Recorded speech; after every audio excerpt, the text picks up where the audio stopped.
اللہ تعالیٰ کے بابرکت نام سے ابتدا ہے جو دلوں کے رازوں سے خوب واقف ہے۔ السلام علیکم دوستو، welcome on S G A stories. دوستو، یہ ایک سبق آموز واقعہ ہے جس میں آپ یہ دیکھیں گے کہ کیسے ایک عورت جو انتہائی نیک تھی، کبھی اس نے کسی غیر محرم سے بات نہیں کی تھی، لیکن پھر بھی وہ صرف اپنے شوہر کی نافرمانی کی وجہ سے عذاب الہی میں مبتلا تھی۔ کہا جاتا ہے کہ کسی علاقے میں ایک ضعیفہ عورت رہتی تھی۔ اس ضعیفہ عورت کا شوہر کافی عرصے پہلے انتقال کر چکا تھا اور اس کا ایک نوجوان بیٹا تھا۔ اب اس بوڑھی عورت کا اس دنیا میں اس نوجوان بیٹے کے علاوہ کوئی دوسرا سہارا نہیں تھا۔ یہ بوڑھی عورت انتہائی نیک اور عبادت گزار تھی، ہر وقت اللہ تعالیٰ سے ڈرتی رہتی تھی۔ کہتے ہیں کہ ایک مرتبہ ہوا کچھ یوں کہ اس ضعیفہ عورت کا وہ نوجوان بیٹا سخت بیمار ہو گیا۔ اس نے اپنی وسعت اور حیثیت کے مطابق حکیموں اور اطباء سے علاج کروایا، لیکن سب ناکام رہا اور اس کے بیٹے کو کچھ افاقہ نہ ہوا۔ اب اس کے بیٹے کی حالت دن بدن خراب ہوتی جا رہی تھی۔ ایک دن اس نوجوان کی والدہ نے ایک نظر مانی، حق تعالیٰ میرے بیٹے کو شفا عطا فرما دے تو میں 7 دن کے لیے اس دنیا سے نکل جاؤں گی۔ اللہ تعالیٰ جو انتہائی قادر ذات ہے، بے آسراؤں کا آسرا ہے، اللہ تعالیٰ نے اس مریض کو شفا عطا فرما دی۔ کچھ دنوں کے بعد اپنے بیٹے کو بالکل صحت یاب اور تندرست و توانا دیکھ کر یہ ضعیفہ عورت بہت خوش ہوئی اور خوشی میں یہ اپنی نظر پوری کرنا بھول گئی، اور اس طرح یہ عورت اپنی نظر پوری نہ کر سکی۔ اس کے بعد اس عورت نے خواب دیکھا کہ کوئی بزرگ فرما رہا ہے، اے خدا کی بندی، تو اپنی نظر پوری کر تاکہ خدا کی باز پرس سے محفوظ رہ سکے۔ اور اس کے ساتھ ہی اس کی آنکھ کھل گئی اور اس کو ساری بات یاد آ گئی کہ بیٹے کی شفا کے لیے میں نے ایک نظر مانی تھی اور میں نے اسے پورا نہیں کیا۔ یہ سوچنے لگی کہ مجھے وہ نظر ضرور پوری کرنی چاہیے۔ بس صبح ہوئی تو اس عورت نے اپنے لڑکے کو بلا کر تمام واقعہ بیان کیا اور اس سے کہا کہ قبرستان میں میرے لیے قبر کھود کر مجھے اس میں دفن کر دے۔ چنانچہ لڑکے نے اپنی والدہ کے حکم کی تعمیل کی اور اسے زندہ دفن کر دیا۔ اس بوڑھی عورت نے قبر میں دعا کی کہ اے میرے پروردگار، میں نے اپنی وسعت کے مطابق اپنی نظر پوری کر دی، اب تو مجھے قبر کی آفتوں سے محفوظ رکھ۔ اتنے میں کیا دیکھتی ہے کہ اس کے سر کی جانب ایک روشن دان ہے۔ عورت نے اس روشن دان میں جھانکا تو ایک باغ نظر آیا جس میں 2 عورتیں موجود تھیں، جنہوں نے اس بوڑھی عورت کو آواز دی کہ بی بی ہمارے پاس چلی آؤ۔ خدا کی قدرت سے وہ روشن دان کشادہ ہو گیا۔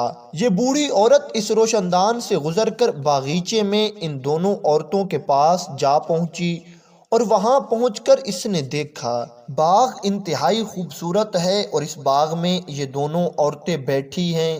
اس بوڑھی عورت نے ان دونوں کے پاس پہنچ کر ان کو سلام کیا، لیکن ان میں سے کسی نے اس کے سلام کا جواب نہیں دیا۔ اس بوڑھی عورت نے ان سے پوچھا کہ تم تو ابھی بات چیت کر رہی تھیں، آخر میرے سلام کے جواب سے کیا دقت آئی؟ ایسی کیا مجبوری ہے کہ تم دونوں نے میرے سلام کا جواب نہیں دیا؟ ان دونوں عورتوں نے اس بوڑھی عورت کو جواب دیا، سلام تو اطاعت و بندگی ہے اور ہم یہاں اس سے روک دیے گئے ہیں۔ اتنے میں یہ عورت دیکھتی ہے کہ ان دونوں عورتوں میں سے ایک کے سر پر ایک پرندہ اپنے بازوؤں سے ہوا کر رہا ہے اور دوسری عورت کے سر پر ایک پرندہ اپنی چونچ مار رہا ہے۔ یہ دیکھ کر اس عورت نے پہلی عورت سے دریافت کیا کہ تمہاری اس فضیلت کا سبب کیا ہے؟ اس نے جواب دیا کہ میں دنیا میں اپنے شوہر کی فرما بردار بیوی تھی اور میرے دنیا سے رخصت ہوتے وقت میرا شوہر مجھ سے خوش تھا، بس اسی اطاعت گزاری کے صلے میں رب تعالیٰ نے مجھے اپنی اس نعمت سے نوازا ہے۔ پھر اس بوڑھی عورت نے دوسری عورت سے معلوم کیا بی بی آخر تمہاری اس پریشانی کا کیا سبب ہے؟ تو اس نے بتایا کہ میں تھی تو نیک بخت، مگر شوہر کی فرما بردار نہ تھی، اور میرے دنیا سے رخصت ہوتے وقت میرا شوہر مجھ سے ناخوش تھا، لہٰذا میری نیک بختی کا صلہ رب تعالیٰ نے مجھے یہ باغ عطا فرمایا، لیکن شوہر کی نافرمانی اور ناراضگی کے باعث اس عذاب میں مبتلا ہوں، لہٰذا میں تم سے درخواست کرتی ہوں کہ جب تم دنیا میں واپس جاؤ تو میرے شوہر سے میرے لیے سفارش کرنا، ممکن ہے کہ وہ مجھے معاف کر دے اور مجھ سے راضی ہو جائے۔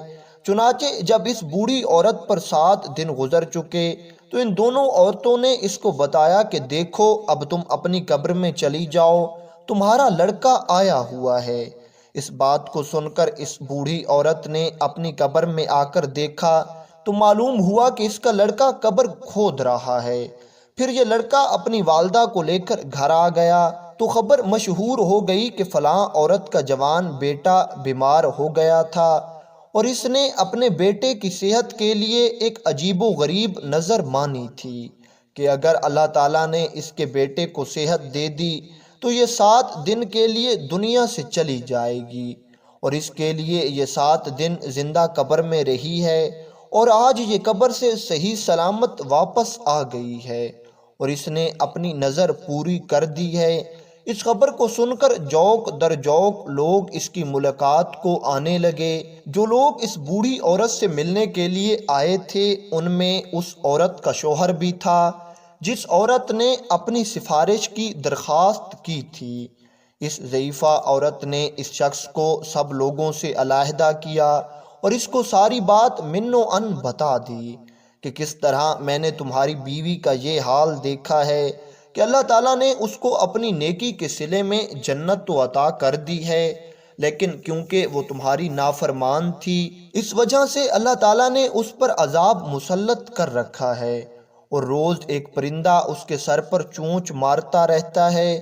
میں تم سے درخواست کرتی ہوں کہ اللہ کے واسطے اپنی اس نیک اور شریف بیوی کو معاف کر دو تاکہ اللہ تعالیٰ اس سے عذاب اٹھا لے اور وہ بھی جنت کی نعمتوں سے لطف اندوز ہو سکے۔ جب اس شخص نے اپنی بیوی کا یہ حال سنا تو اس کی آنکھوں میں آنسو آ گئے اور یہ کہنے لگا، واللہ میں اپنی بیوی کی تمام خطائیں معاف کرتا ہوں، میں اللہ تعالیٰ سے دعا کرتا ہوں کہ اے پروردگار میں اپنی مرحومہ زوجہ سے راضی ہوں اور تو بھی اس سے راضی ہو جا اور اس پر آنے والے عذاب کو ٹال دے۔ یہ شوہر تو یہ کہہ کر چلا گیا۔ پھر اس ضعیفہ عورت نے بھی اللہ تعالیٰ سے دعا کی، یا اللہ تو رحمان و رحیم ہے، تو معاف کرنے والا ہے۔ جب اس نیک انسان نے اپنی بیوی کو معاف کر دیا ہے تو یا اللہ تو بھی اسے معاف کر دے اور اس کا عذاب ختم کر دے۔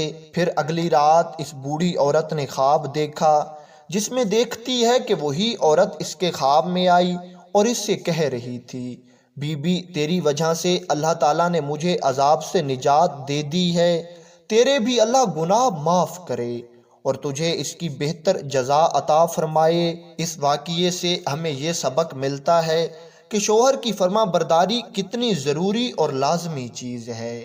اللہ تعالیٰ سے دعا ہے کہ اللہ تعالیٰ ہر بیوی کو اس کے شوہر کا فرما بردار بنائے، اور اللہ تعالیٰ سے دعا ہے کہ اللہ تعالیٰ ہم سب کو حقوق اللہ کے ساتھ ساتھ حقوق العباد اچھی طرح سے ادا کرنے کی توفیق دے۔